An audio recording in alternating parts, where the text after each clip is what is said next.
हुकूमत की इंतकामी कार्रवाइयाँ। PTI senator Saifullah Niazi को सेनेट के अहाते से गिरफ्तार कर लिया गया। लाहौर से PTI रहनुमा हामिद जमान गिरफ्तार। फॉरेन फंडिंग केस में मुकदमा दर्ज।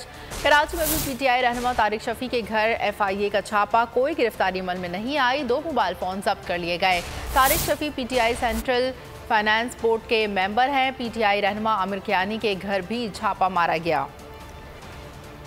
हुकूमत की बदतरीन फस्तायत। PTI रहनुमाओं के खिलाफ इंतकामी कार्रवाइयाँ। इदारों को आलाकार बना लिया। PTI रहनुमा सैफुल्लाह नियाज़ी को गिरफ्तार कर लिया गया।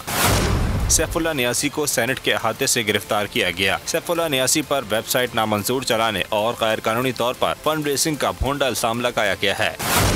FIA ने गुज़िश्ता माह भी सैफुल्लाह नियाज़ी के घर छापा मारा था, जिसके बाद इनका लैपटॉप और एक मोबाइल फ़ोन कब्जे में ले लिया गया था। FIA ने तहरीक इंसाफ के बानी रुकन हामिद जमान को भी लाहौर से गिरफ्तार कर लिया है। इनकी गिरफ्तारी PTI फंडिंग केस के नाम पर की गई है। हामिद जमान पर यह इल्जाम लगाया गया है कि हामिद जमान जब इंसाफ ट्रस्ट के सेक्रेटरी थे तो ट्रस्ट के अकाउंट में साल 2013 में $6,25,000 आए। इंसाफ ट्रस्ट कवायद व ज़वाबित पर पूरा नहीं उतरता था। PTI फंडिंग केस के नाम पर कराची में भी इंतकामी कार्रवाई की गई। चादर और चार दीवारी का तकद्दुस पामाल किया गया। FIA एहलकार PTI रहनुमा और सेंट्रल फाइनेंस बोर्ड के रुकन तारिक शफीक के घर में गेट और दीवारें फलांग कर दाखिल हुए। लेडी सर्चर्स ने भी मकान की तलाशी ली। इस दौरान 2 मोबाइल फोन तहवील में ले लिए गए, ताहम कोई गिरफ्तारी अमल में नहीं आई। मंजिल, रास्ता, जज्बा,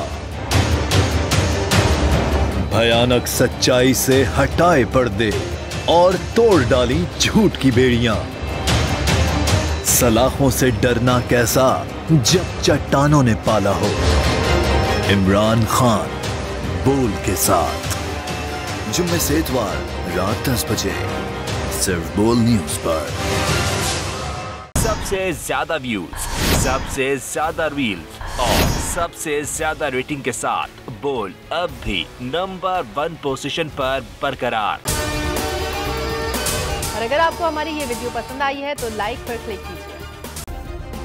सब्सक्राइब करें और बेल दबाएं ताकि कोई खबर रह न जाए।